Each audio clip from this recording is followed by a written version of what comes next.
There are places in this world where the air itself seems to hum with dark energy, where shadows move with a life of their own. I discovered one such place during what was meant to be a simple camping trip, a choice that led me into the heart of terror. It was late autumn when I set out with a small group of friends, eager to explore the uncharted woods beyond our usual trails. We had heard whispers about a secluded area known as the Forest of the Damned. Legend had it that the forest was cursed, haunted by malevolent spirits that preyed on the souls of the unwary. We scoffed at the tales, dismissing them as mere superstition. After all, we were seasoned hikers, used to the occasional spooky story. As night fell, the forest took on a different character. The trees seemed to close in on us, their branches forming a canopy that blocked out the moonlight. The laughter faded as an oppressive silence settled over us, broken only by the occasional distant howl of a wolf. We set up camp in a small clearing, trying to ignore the creeping sense of unease. The forest felt alive,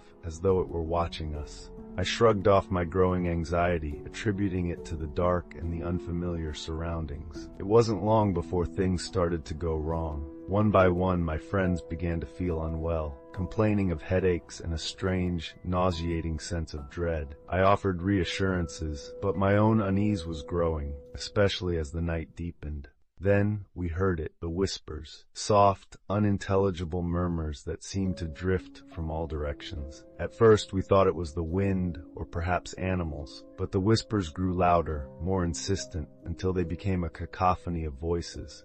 My friends were on edge, their faces pale as the whispers morphed into incoherent cries for help. I could feel the temperature drop further, the air growing thick and heavy. One by one, my friends began to vanish. It started with Mark, who wandered off into the darkness after claiming he saw someone calling his name. We tried to follow, but the forest seemed to shift, paths twisting and closing off. By the time we found him, he was gone, his flashlight lying in the leaves, casting eerie shadows. Panic set in as the forest seemed to close in around us. Each shadow appeared to harbor a lurking presence, each rustle of leaves a sign of something moving just beyond sight.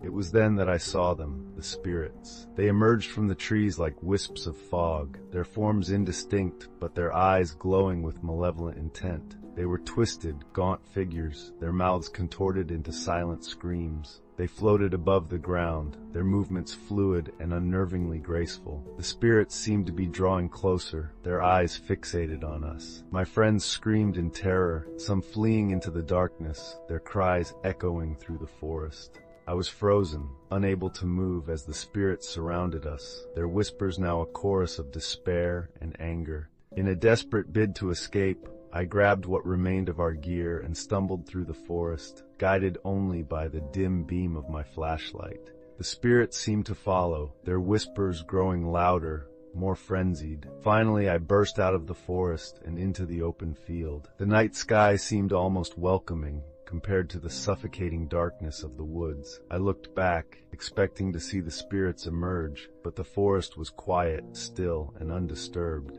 I was the only one to make it out. The authorities found no trace of my friends, only the eerie silence of the forest and the remnants of our camp.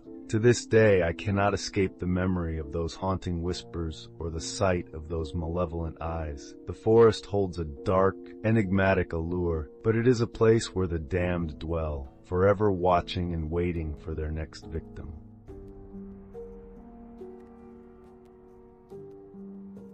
It was supposed to be a fun night out, an escape from the mundanity of everyday life.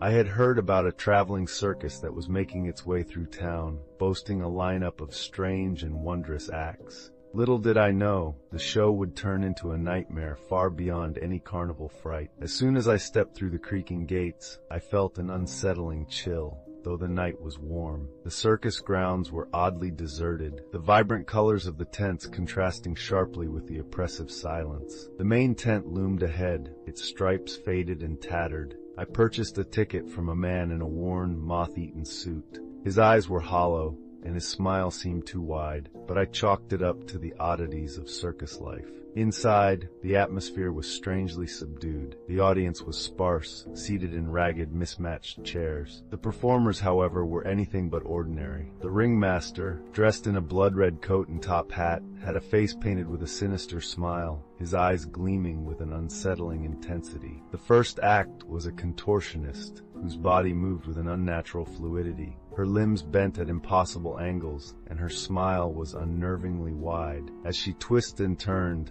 I noticed her eyes, cold and lifeless, like those of a doll. Next came the animal acts. An acrobat, suspended high above the ring, had a pet monkey perched on his shoulder. The monkey's eyes glowed with a strange, malevolent light. As the acrobat performed, the monkey's gaze followed me with an almost predatory focus. The most disturbing act was yet to come. The ringmaster introduced the star attraction, a collection of bizarre animals, each more grotesque than the last. There was a lion with patchy fur and a snout like a pig, a tiger with unnatural, human-like eyes, and a grotesque, sinewy snake with scales that seemed to ripple and writhe on their own. The animals were forced to perform unnatural tricks, their movements jerky and frantic. The tiger's eyes were locked on the audience with an intensity that made me uncomfortable, as though it was aware of the unnatural spectacle it was part of. As the show progressed, the tent seemed to close in around me. The air grew thicker, and the oppressive silence returned, interrupted only by the strange, discordant music. My discomfort turned into dread when I noticed that the audience around me had become eerily still. I tried to leave, but the exits were obscured by the tent's folds. The ringmaster's voice boomed through the tent, announcing a final, special performance. My heart raced as I realized the audience wasn't moving. They were frozen in place, their eyes fixed on the center of the ring. A sudden, blinding spotlight revealed the final act. A massive, inky black creature with multiple limbs and a twisted, eyeless face. It writhed and twisted, its form shifting and morphing in grotesque ways. The creature's movements were unsettlingly fluid, and its presence filled me with an overwhelming sense of dread. As I attempted to move, the beast's gaze seemed to lock onto me. Its form began to shift, its multiple limbs extending towards me as though drawn by some invisible force. Panic surged through me, and I stumbled through the crowd, trying to escape. Finally, I broke free of the crowd and ran towards the exit. The tent seemed to stretch endlessly, the shadows closing in around me. I burst through the flaps and into the night, gasping for air. The circus grounds were deserted now, the once vibrant colors swallowed by the encroaching darkness. I never spoke of that night again. The circus vanished as suddenly as it had arrived, leaving no trace behind. But the memory of that night, the twisted performers, the malevolent animals, and the inescapable feeling of being watched haunts me still.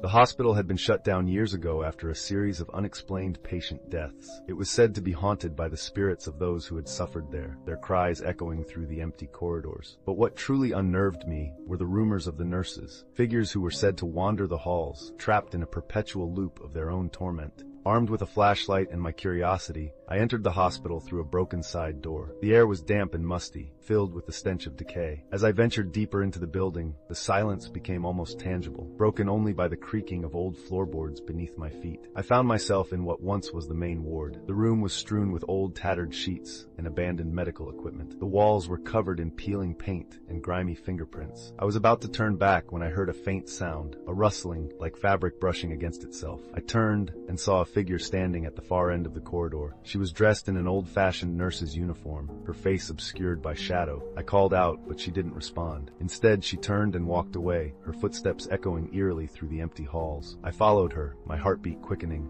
The nurse led me through winding hallways, her figure occasionally disappearing into the darkness, only to reappear further down the corridor. The deeper I went, the colder the air became, and the more oppressive the silence. Eventually, she stopped in front of a door marked Psychiatric Ward. The door creaked open, revealing a room that looked like it had been frozen in time. Old, rusted beds lined the walls, and the faint outline of what looked like restraints could be seen on the beds. The nurse stood in the middle of the room, her head bowed. I approached cautiously, the sense of dread growing stronger. As I neared her, she suddenly turned, and I was met with a face that was both haunting and disfigured. pale, gaunt, and with hollow eyes that seemed to look right through me. Her mouth opened, but no sound came out. Instead, a soft, mournful whisper filled the room, a chorus of anguished voices pleading for release. The nurse's hand reached out towards me, and as she did, the room seemed to shift. Shadows elongated and twisted, the walls closing in. The whispers grew louder, more frantic, and I could make out individual voices crying out for help. I felt a cold, clammy hand brush against my arm, and I turned to see other figures emerging from the shadows. More nurses, their faces twisted in agony. Panic surged through me. I backed away, stumbling over the debris, but the spirits seemed to close in. The whispers became a cacophony of despair, their voices melding into a single, relentless plea for escape. I could feel the cold breath of the spirits on my neck, their mournful wails echoing in my ears. Desperate to escape, I bolted for the door. The hallway was now a maze of shifting shadows and flickering lights. I ran blindly, the figures of the nurses and the tortured souls following close behind. My flashlight flickered and died, plunging me into darkness. I could hear the sound of their footsteps, their whispering growing louder, more insistent. I finally burst out of the hospital into the cold night air, gasping for breath. I looked back, but the building was silent, its oppressive presence now only a distant memory. The whispers and the ghostly figures had vanished with the dawn. To this day, I avoid that old hospital. The whispers still haunt my dreams, and the memory of those twisted nurses remains with me. I sometimes hear faint, mournful cries when I'm alone at night, and I can't help but wonder if the spirits of that place are still searching for someone to release them from their eternal suffering.